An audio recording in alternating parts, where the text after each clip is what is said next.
Market Outlook Crypto 2025. Gokil, Wilson Tiomajaya ini adalah orang yang menjual sebelum merah-merah ini terjadi. Kita nggak percaya kan? Nah, makanya kita tanya dulu strateginya gimana nih, Bang? Lu tuh nggak pernah nge-share wallet, nggak pernah nge-share apa, bilang udah ngejual bohong. Orang-orang gitu.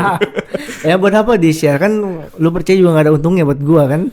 Iya. Orang-orang percaya juga nggak ada untungnya, nggak percaya juga nggak apa-apa. Nah sekarang menurut gua Bitcoin ini udah nggak bisa dipisahkan dari makronya US gitu dan pasar saham. Karena kalau dulu kita bisa rely atau kita bisa bergantung pada bull news dari kriptonya doang. Nah sekarang tuh nggak bisa karena orang-orang TradFi, orang-orang yang trading equity juga trading Bitcoin sekarang dan volume mereka nge-outperform kita orang-orang kripto nih. Jadi kita dipaksa untuk belajar tentang makroekonomi US juga gitu kan. Dan banyak orang yang salah melihat Bitcoin sebagai aset untuk sebagai aset yang ditradingkan. Banyak orang yang menganggap Bitcoin itu adalah digital gold. Secara karakteristik iya, tapi secara karakter tradingnya itu enggak. Harusnya kalau inflasi tinggi kan gold naik terus, which is iya, dan Bitcoin harusnya naik terus.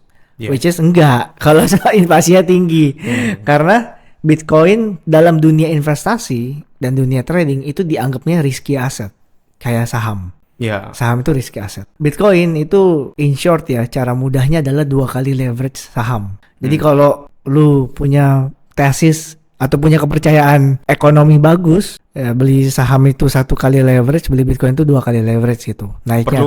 Perlu gua highlight, Wilson ini orang Web3 guys, bukan Bitcoin Maxis. Orang yang dia adalah orang yang beli meme coin, beli apa segala macam, tapi Bitcoin dibilang bukan aset yang konservatif, ini menyerang kita semua guys. Ini apa adanya aja gitu, nggak menutup mata gitu. Ini apa adanya aja. Sehingga kita dipaksa ngikut berita-berita makro sekarang. Nah, sekarang kondisinya di video sebelumnya kita bahas, kondisinya itu adalah Trump berusaha memaksa Fed nurunin suku bunga, tapi inflasinya masih tinggi, sehingga ini uncertainty-nya tinggi banget gitu. Tapi kan kemarin tuh gue bilang gue jual 99% saham kripto gue. Namun gue setelah gue jualan tuh kan gabut ya. Nggak ngapa-ngapain kan, cuma lihat marketnya turun, terus marketnya naik lagi, terus setelah gue lihat kayaknya kalau gue masuk di harga berapa tuh sehingga gue punya exposure tapi masuk lagi dengan sizing yang kayak mungkin cuma 8-10% portfolio juga nggak akan nggak akan berpengaruh besar ke dalam keseluruhan portfolio. Tapi kalau harganya naik gue kayak gue happy, gue ada beli di bottom. Tapi kalau harganya turun gue juga happy karena gue bisa beli lagi lebih banyak, jadi gue masuk lagi di 85.000 kayaknya. Strategi ini terdengar seperti yang di sebelah ya Bang, yang beli Bitcoin setiap hari sekian juta gitu. Enggak. Gue nggak nyicil. Gue cuma masuk biar ada exposure. Jadi kalau harga naik gue nggak FOMO gitu. Tapi kalau harga turun gue juga gue masih bisa beli lagi gitu. Jadi kalau lu terlalu banyak kan lu anxiety nih anjing, kalau turun gimana ya. Tapi kalau naik happy banget. Nah tapi kalau nggak punya sama sekali, pas dia loncat 5% aja, lu anxiety juga. Jadi supaya nggak, maksudnya kalau harga turun atau naik lu sama-sama happy ya punya exposure dikit lah, 10% gitu. Bentuknya Bitcoin, ETH, Solana, Hype gitu. Jadi gue beli lagi Bitcoin 85, ETH 2200, Solana kayak 140, Hype $16. Itu gue beli lagi. Sizingnya diatur lah. Bitcoin pasti paling banyak, gitu-gitulah. Gitu. Tapi apakah gue berarti lu udah yakin dong ini bottom terus naik lagi? Enggak juga sebenarnya. Enggak juga, nih masih bisa turun lagi sih. Gue lihat kalau uncertainty-nya masih panjang. Dan Treasury Secretary ya, kayak Menteri Keuangan gitu, Menteri Keuangan Amerika, which is namanya Bessent, dia bilang 2 hal yang menurut gue signaling dan orang nggak gitu paying attention. 1, dia bilang stock market tidak menjadi patokan kesuksesan administration Trump. Yang kedua, mungkin uncertainty-nya akan bertahan 6-12 bulan. Nah ini kan udah signaling nih, kayaknya kalau misalnya Fed-nya nggak nurunin bunga, Trump akan melakukan berbagai macam manuver supaya harga bonds-nya naik terus, yield-nya turun terus, sehingga Fed nggak ada pilihan. Dan inflasi dia gimana caranya dia usaha turunin supaya tahun ini bisa turun tuh suku bunga. Karena Iya. turunnya suku bunga itu penting banget untuk administration Trump. Untuk kalau mereka issue bonds lagi, bunga yang mereka bayar tuh nggak semahal itu, nggak semahal sekarang. Sehingga mereka punya flexibility untuk melakukan lebih banyak hal. Gitu loh. Iya, iya, iya, iya. Berarti kalau seandainya ini signaling, lu melakukan apa? Sehari-hari kan kita biasanya scrolling Twitter nih. Sekarang scrolling Twitter isinya bercanda doang. Mana nih? Iya. Aduh. Tapi ngomong-ngomong in short tadi nih ya, kalau orang nggak ngerti pembahasan kita, in short, short termnya bearish, long termnya tergantung Fed. Long term tergantung Fed. Long term tergantung Fed. Kalau Fed yang nggak nurunin suku bunga, bisa aja long termnya bearish juga ini, mati kita. Gitu loh. Karena sejak tahun berapa gitu gue lupa, kita tuh hidup di suku bunga yang rendah. Rendah terus. Ya kan, kok sampai Covid masih rendah. Tiba-tiba tahun 2022 bulan Maret mulai naikin suku bunga, ya kan, untuk menghajar inflasi. Inflasinya sekarang udah di titik yang stabil di 3%, tapi mereka mau turunin sampai 2%. Ya nggak jelas turunnya kapan nih suku bunga gitu loh. Jadi short termnya kemungkinan besar bearish, bias gue sih bearish. Long termnya tergantung Fed. Nah itu. Nah sekarang ngapain? Ya nggak banyak pilihan. Karena lu kan bukan orang yang main futures yang Iya. trading dua arah, nge-short ya. Nggak. Bukan lu banget kan gitu. Nah, lu ngapain? Jadi sekarang staking stablecoin gua. Average interest rate? Kalau APR, yang APR. kalau Orang Web3 ini APR ya. APR.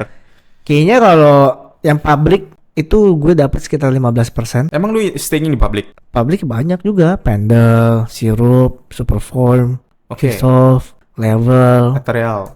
Ethereal kecil direct banget deal tuh. Ethereal tuh cuma nge-boost referralnya aja. Jadi gue pakai referral someone, dia dapat lebih banyak, nanti dia bagi ke gue juga gitu. Oh. Kayak gitu. Jadi dia dapat bonus dari Athena-nya. Karena gue pakai punya dia, gue bagi dulu juga deh, gue kickback gitu. Aku ngeliat TVL-nya langsung mundur gua. Iya, gue pas gue masuk tuh belum di announce bro. Pas gue masuk belum di announce, itu udah 90 juta, belum di announce loh. Jadi baru yang tahu-tahu aja itu 90 juta. Sekalinya dia announce 500 juta, anjing gue bilang. Tapi berharap aja ya, namanya Athena kan bisa aja dia listing premium kan. Kita nggak ada yang tahu. Tapi melihat harga Athenanya, harga Enanya agak pesimis juga sih. Iya. Ya kan, jadi let's see lah, siapa tahu mereka listing di market yang bagus ya, berharap aja ya. Terus sirup lumayan, Superform lumayan. Jadi ya kalau untuk ngejar airdrop sih Superform, Level USD, Resolve, apalagi Ethereal. Ada 2 direct deal yang gua nggak bisa sebutin, itu dapat 25%. Dua-duanya ini delta neutral strategy. Gue dapat direct deal, yang satu Bitcoin, yang satu Ethereum. Jadi sebenarnya nih mirip-mirip Athena juga sih. Ya, kayaknya DeFi nih belum banyak perkembangannya. Malah belum banyak update-update-nya, apalagi sih yang bisa dia ubah, yang didapetin gitu. Gue bingung sih kalau yang primary kan ya kita tahu lah ya, primary kita sekarang Hyperliquid, Ethereum, Coinbase, Solana. Tapi kalau DeFi kayak Solana nggak kurang ya. banyak. Cuman Sonic ini juga ya, gue juga mungkin Midcurve juga, gue cupu juga. Tapi orang-orang bilang Sonic. Tapi gue nggak ngerasa, men, ini top of mind-nya aja tidak berhasil meng-carry gitu. Gimana teknologi yang baru, Sonic? What do you think? Sonic itu ponzi banget sih. Ponzi banget. Iya, pakai cara-cara lama, bro. Yieldnya datang dari mana? Token emission. Yeah. Harga tokennya naik karena butuh buat boost ini itu, ya kan? Terus LP-nya di stake kemana, terus dapat tokennya double dan seterusnya. Ini strategi 2021, ya kan? Tapi yang bikin gue takut adalah ini protokolnya anonymous semua nih. Anonim semua, nggak ada VC back semua. DeFi itu lumayan penting loh, VC back itu. Ya. Lumayan penting. Sehingga gue ngerasa anjir ini kalau ya sih dapat yieldnya lebih gede. Tapi kalau sekalinya ada 1% kemungkinan ini kena hack, hilang semua. Nanti Andre stres lagi, Andre. Nah ya kan. Jadi gue kayak agak ragu juga. Mungkin kan kebetulan AV baru masuk nih. Iya. Nah kalau AV dia kasihnya lumayan, mungkin gue di AV aja. Itu kalau gue ya, gue di AV aja gitu. Tapi lu masuk nggak Sonic sekarang? Belum sama sekali. Belum gue liatin. Beracen juga belum gue liatin gitu. Karena gue ngerasa kayaknya 15% gue masih oke lah. Kalau misalnya di Beracen terakhir kan gue liat gue bisa dapat 25 nih atau 20. Tapi menambah complexity dan potensi di pack dan ini dan itu kayak gitu worth it kayaknya gitu loh. Ya kan?